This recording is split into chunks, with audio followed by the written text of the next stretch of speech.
59,964 crore rupees.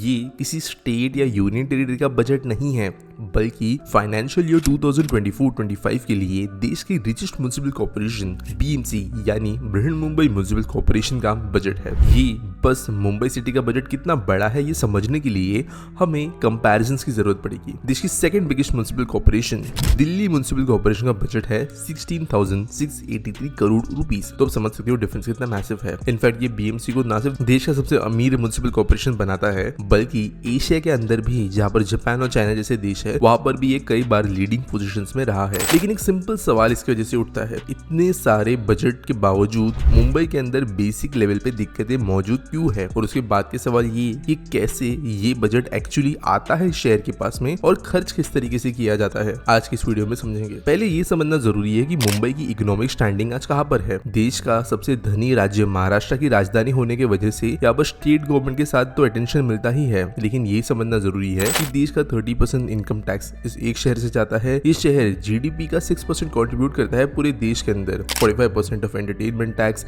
60% of custom duty collection, 20% of central excise tax, 40% of foreign trade, BSc और NSC का headquarters, ये सब चीजें जो है बड़े लेवल पे यहाँ से टैक्स कंट्रीब्यूशन करवाती है। लेकिन इसके वजह से ऐसा नहीं है कि डायरेक्टली मुंबई या महाराष्ट्र को पैसा मिलता है। ये समझना जरूरी है कि जो आंकड़े मैंने आपको बोले, इनमें से ज्यादातर पैसे सेंट्रल गवर्नमेंट को सीधे तरीके से जाते हैं। मेन पैसा जो आता है वो कई ऐसे मैकेनिज्म्स के जरिए आता है जो इस कॉन्ट्रीब्यूशंस को रिटर्न ले आते हैं मुंबई के पास। वो कैसे? अब कई बड़ी प्राइवेट कंपनीज, रिलायंस, टाटा, इनके हेडक्वार्टर्स यहाँ पर है। यहाँ पर इनका पूरा फाइनेंशियल वर्क होता है और इनके प्रॉफिट्स को भी यहाँ पर कंसोलिडेट किया जाता है, जिसकी वजह से जो यहाँ पे टैक्स कलेक्शन होता है वो मैसिव है। स्पेशली कॉर्पोरेट टैक्स की अगर हम बात करें और इन कंपनीज के इनकम के हिसाब से बात करें तो वो बहुत ज्यादा फायदा दिलाती है इस स्टेट को। और जब भी कोई शहर से बहुत बड़े लेवल पे टैक्स कंट्रीब्यूशन होता है तो सेंट्रल गवर्नमेंट की तरफ से एक कॉम्पनसेशन ग्रांट दी जाती है म्युनिसिपैलिटीज को उनके दिए गए इनकम के हिसाब से, और मुंबई म्युनिसिपल कॉर्पोरेशन को इसी की वजह से एक बड़ा चंक मिलता है। 2024-25 के साल में जो ये तकरीबन 60,000 करोड़ रुपए थे,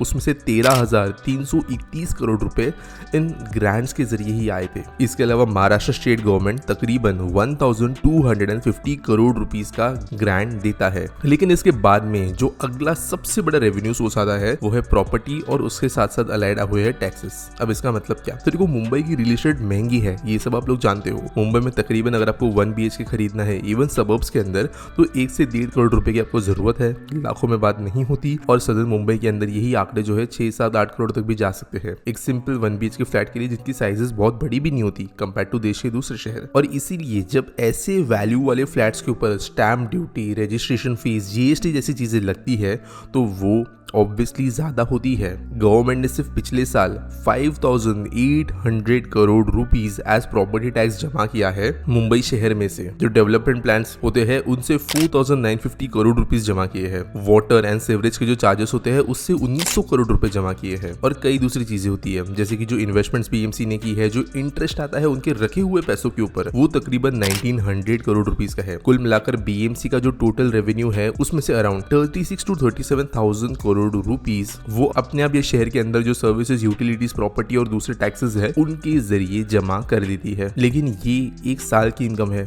एक बहुत ही ज्यादा बड़ा जो एक हिस्सा है मुंबई के पैसों के हिसाब से, वो कई दूसरे शहरों को पीछे छोड़ता है। और वो है इस शहर के म्युनिसिपल कॉर्पोरेशन के पास में पड़े हुए फाइनेंशियल रिजर्व्स यानी कि सेविंग्स, जो तकरीबन 84,000 करोड़ रुपीस के है।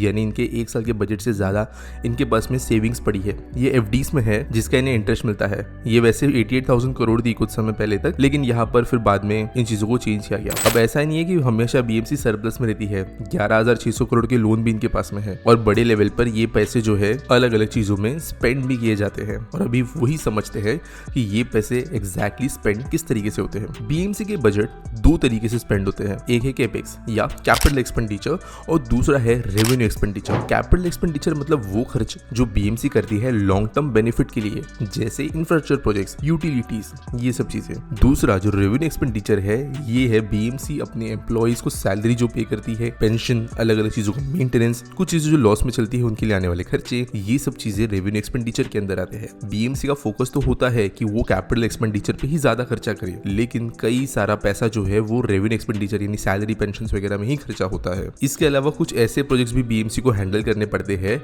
जो कई शहरों को नहीं करने पड़ते। फॉर एग्जाम्पल इंडियन रेलवेज जो है वो मुंबई लोकल ट्रेन को तो चलाती है, लेकिन इसका खर्चा सारा रेलवेज नहीं करती। एमआरवीसी, मुंबई रेलवे विकास निगम, ये एक ऐसी बॉडी है जहां पर महाराष्ट्र स्टेट गवर्नमेंट मुंबई और सेंट्रल गवर्नमेंट का हिस्सेदारी है, और ये मिलकर पैसे लगाते हैं मुंबई के आसपास के लोकल नेटवर्क स्टेशन वगैरह को डेवलप करने के लिए। ये एक अलग खर्चा है। जो मेट्रो लाइन्स बन रही है ये भी अलग खर्चा है, जो कि दूसरे शहरों को डायरेक्टली फेस नहीं करना पड़ता क्योंकि सेंटर से इसके लिए फंडिंग आती है। अगर बात करें कुछ बड़ी इन्वेस्टमेंट्स के लिए, तो यहाँ पर अभी करेंटली इंफ्रा के मामले में कोस्टल रोड का फेज 2 जो अलॉट किया गया है 21 किलोमीटर लंबा, ये one of the biggest expenditure होगा। 4240 करोड़ रुपए जो है बीएमसी सीवरेज ट्रीटमेंट प्लांट्स के लिए खर्च कर रही है। डीसैलिनेशन प्लांट के लिए 3420 करोड़ रुपए, सीवेज डिस्पोजल के लिए यहाँ पर 1933 करोड़ रुपीस हो रहे हैं। कुछ और इंटरनल प्रोजेक्ट्स जैसे गोरेगांव मुरुड लिंक रोड, ये 1870 करोड़ का है। हेल्थ डिपार्टमेंट के लिए 1716 करोड़, ब्रिजेस डिपार्टमेंट के लिए 1610 करोड़, और इसके जैसे जो टोटल केपेक्स है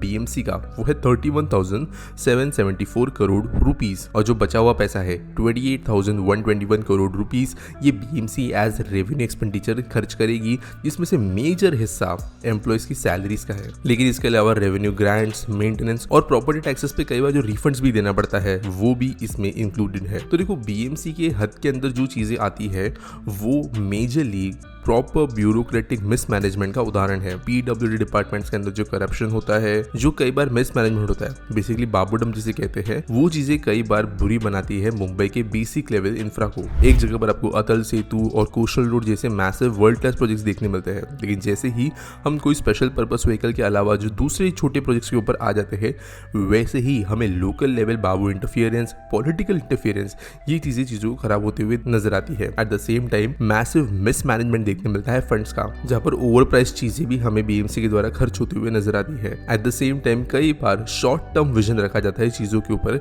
जो चीजों को कॉम्प्लिकेट बनाती है, और ये रीजंस अपने आप में एक वीडियो के लिए हकदार है जो प्रोबेबली फ्यूचर में कभी हम बनाएंगे, लेकिन एट द सेम टाइम ये समझना जरूरी है कि ये प्रॉब्लम्स है क्या। तो ये थी बीएमसी के पैसों की कहानी। आपको इसके बारे में क्या लगता है मुझे कमेंट सेक्शन में जरूर बताना। हमारी व्हाट्सएप चैनल को आप ज्वाइन कर सकते हो और हमें सब्सक्राइब करना, लाइक करना, इस वीडियो को नहीं भूलना। मिलेंगे अगले वीडियो में।